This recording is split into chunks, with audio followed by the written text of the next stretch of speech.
साहित्य के पन्नों से निकलकर आज हम सुनेंगे मुंशी प्रेमचंद की एक ऐसी कहानी जो समाज के दोहरे चेहरों पर एक गहरा तमाचा है। कहानी का नाम है लांछन। जरा सोचिए, अगर दुनिया में कोई ऐसा हो जिसकी आंखें सीधे लोगों के दिलों के आर पार देख सकतीं, तो भला कितने लोग होंगे जो उसके सामने नजरें मिलाने की हिम्मत कर पाते।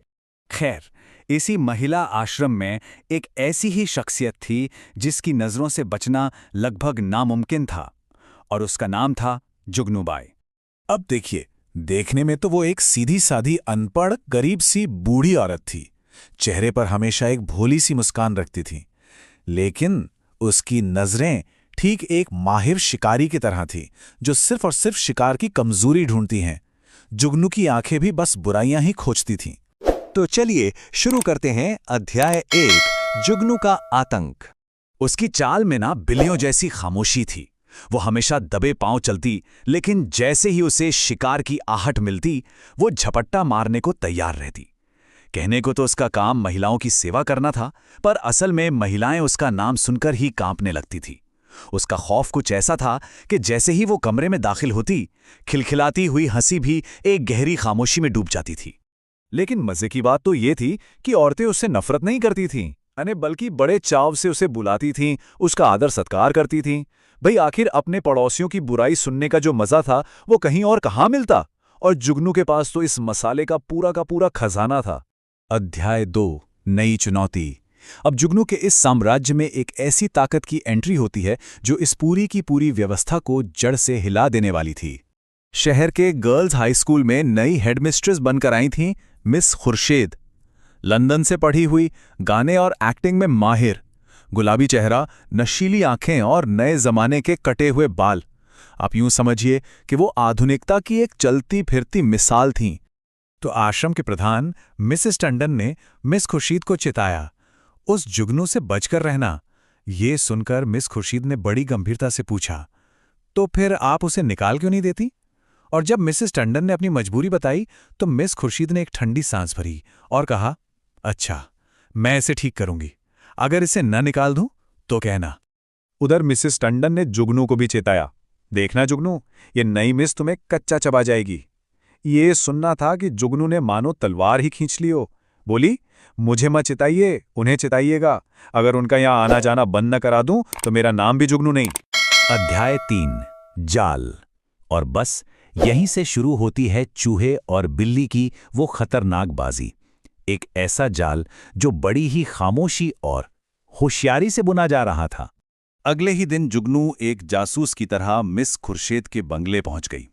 वहां उसने खानसामे के पेट से सारी बातें उगलवा लीं कि मिस खुर्शीद का खानदान तो छोटा है, अपनी मां से उसकी बिल्कुल नहीं बनती, और धर्म कर्म में तो उसका कोई विश्वास ही नहीं है। बस जुगनू को कीचड़ उछालने के लिए मसाला मिल चुका था। तभी अचानक मिस खुर्शीद वहां आ गईं। जुगनू कुछ समझ पाती इससे पहले ही रेशमी सूट पहने एक बेहद खूबसूरत नौजवान कमरे में दाखिल हुआ। उसे देखते ही मिस खुर्शीद तो दौड़कर उससे लिपट गईं। जुगनू एक कोने में छिपकर यह सब देख रही थी। खुर्शीद ने उस नौजवान से गले लगकर कहा, मेरे प्यारे, मैं कब से तुम्हारी राह देख रही थी। बस जुगनू को जो चाहिए था वो मिल गया। वो वहां से सीधे मिसेस टंडन के घर की तरफ भागी। फिर क्या था, खबर तो जंगल की आग की तरह फैली। जो भी सुनता वो आगे 10 लोगों को बताता, और हर बार कहानी में कोई नया रंग, कोई नया मसाला जुड़ जाता। दोपहर होते होते तो पूरे शहर में बस मिस खुर्शीद के ही चर्चे थे। लेकिन कहानी की असलियत कुछ और ही थी। जैसे ही जुगनू बंगले से निकली, मिस खुर्शीद ने एक जोर का ठहाका लगाया और उस नौजवान से कहा, हा, वाह, तुमने अपना पार्ट क्या खूब खेला लीला, बुढ़िया तो सचमुच चौंधिया गई।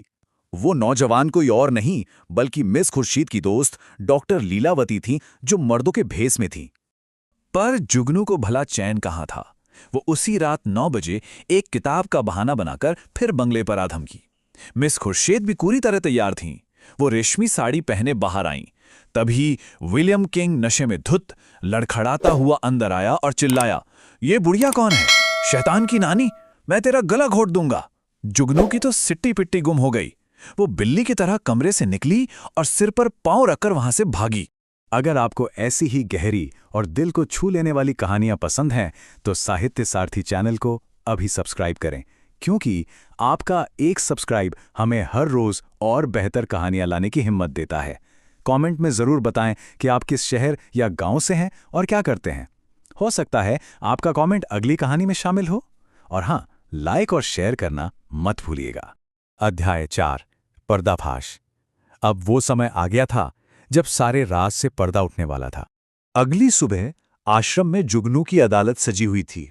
वो रात की घटना को खूब नमक मिर्च लगाकर ऐसे सुना रही थी मानो आंखों देखी नहीं बल्कि खुद पर बीती सुना रही हो। सारी औरतें तो मंत्रमुग्ध होकर सुन रही थीं और आखिर में सबने मिलकर एक फैसला लिया। ऐसी चरित्रहीन औरत का आश्रम में आना अब बंद होना चाहिए। ये फैसला हो ही रहा था कि आश्रम के गेट पर एक मोटर कार आकर रुकी। सबने देखा, अंदर मिस खुर्शीद बैठी थी और ठीक उनके बगल में बैठा था वही विलियम किंग। मिस खुर्शीद अकेली अंदर आईं। माहौल में एक बर्फ जैसी ठंडक थी। उन्होंने मिसेस टंडन से शांत मगर मजबूत आवाज में कहा, मेरी इज्जत पर कीचड़ उछाला जा रहा है और आप कहती हैं कोई बात नहीं। नहीं, अब मिस्टर किंग खुद आएंगे और आप सबको उनका बयान सुनना होगा। सारी औरतें अपनी सांसें रोककर इंतजार करने लगीं। मिस खुर्शीद ने बाहर जाकर आवाज दी। गाड़ी का दरवाजा खुला, एक पैर बाहर निकला जिसमें औरत का जूता था, और फिर रेशमी साड़ी पहने मुस्कुराती हुई डॉक्टर लीलावती बाहर निकलीं। एक पल के लिए पूरे आश्रम में मौत जैसा सन्नाटा छा गया, और फिर वो सन्नाटा कहकहों के एक जबरदस्त तूफान में बदल गया। कोई तालियां पीट रहा था तो कोई हंसते हंसते लोटपोट हो रहा था, और उस शोर के बीच जुगनू का चेहरा शर्म से पीला पड़ गया। उसकी जबान पर ताला लग गया। ऐसी हार, ऐसी जिल्लत उसने अपनी पूरी जिंदगी में कभी नहीं सही थी। उस हंगामे में किसी ने जुगनू को जाते हुए नहीं देखा। वो चुपके से पिछले दरवाजे से निकली और हमेशा हमेशा के लिए उस शहर से गायब हो गई। तो सवाल यही उठता है कि कानाफूसी और अफवाहों से भरी इस दुनिया में एक अकेला चतुराई से सामने लाया गया सच आखिर कितना शक्तिशाली हो सकता है। अगर मुंशी प्रेमचंद की ये कहानी आपके दिल तक पहुंची हो तो साहित्य सारथी को सब्सक्राइब करना ना भूलें और हमें कमेंट में ज़रूर बताएं कि आप किस शहर या गांव से हैं। आपका साथ ही हमारी सबसे बड़ी ताकत है।